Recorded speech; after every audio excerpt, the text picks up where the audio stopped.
자, 올해 미디어 5대 뉴스 남은 이슈들은 어떤 게 있습니까? 네, 2023 미디어 5대 뉴스. 나머지 두 가지도 이어서 전해드리겠습니다.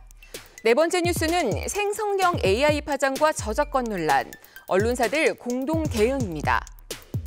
챗 GPT의 등장, 네이버의 클로버X 공개 등 생성형 AI가 미칠 파장이 성큼 현실의 문제로 다가오며 AI 기업과 국내 언론계가 팽팽히 맞선 한 해였는데요.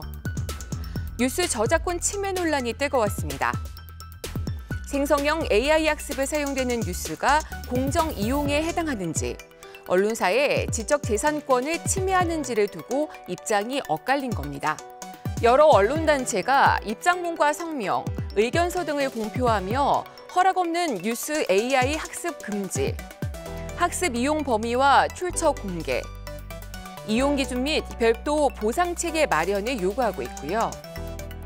향후 정부의 AI 관련 정책과 입법 과정, 언론과 AI 기업 간 협의 등을 두고 언론계로선 큰 과제를 떠안게 됐습니다. 2023 미디어 5대 뉴스. 마지막 뉴스는 방송통신위원회 혼란입니다. TV조선 재승인 점수 조작 의혹이 불거진 뒤 지난해부터 이어진 방통위 혼란상은 올해 정점을 찍었습니다. 한상혁 전 위원장이 지난 5월 면직된 이후 약 3달 동안 위원장 직무대행 체제에서 TV 수신료 분리 징수와 공영방송 이사 무더기 해임 등이 강행됐는데요. 단 3명의 위원만 남은 방통위에서 여권위원 2사람의 찬성만으로 이뤄진 일이었습니다. 이마저도 이동관 위원장 취임 뒤로 무너졌고요.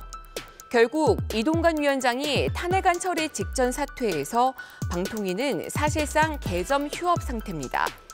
생성형 AI 저작권 관련된 문제는 지난주에 우리가 살펴봤고요. 네. 또 개점 휴업 상태였다라고 얘기할 수 있는 방통위원회 문제도 살펴봤었죠.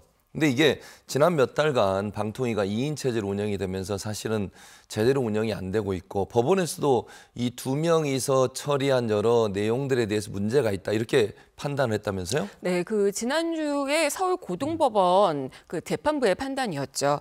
MBC 대주주인 방송문화진흥회 권태선 이사장이 방통위를 상대로 후임 김성근 이사의 임명처분 집행정지 신청을 냈는데요. 여기에 대한 결과였습니다. 그러니까 방통위는 5명으로 구성되어 있는 기구인데 이 사건의 임명처분은 단 2명의 위원으로 결정이 됐다.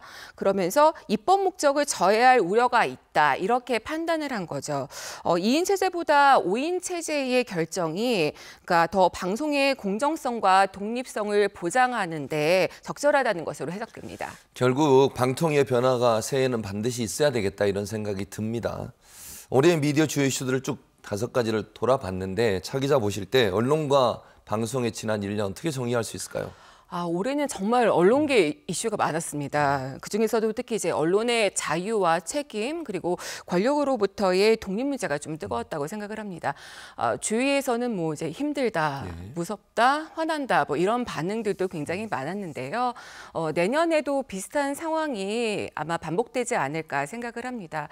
이럴 때일수록 언론과 언론인의 어때야 하는가라는 기본 원칙으로 다시 돌아가 보고 살펴봐야 될 때가 아닌가 생각됩니다. 네, 방금 말씀을 들었습니다만 언론인들이 취재하고 보도하는데 어떤 압박을 느끼는 상황은 피해야 된다 이런 생각이 듭니다. 그런 상황을 만드는 일이 있어서는 안 되겠고요.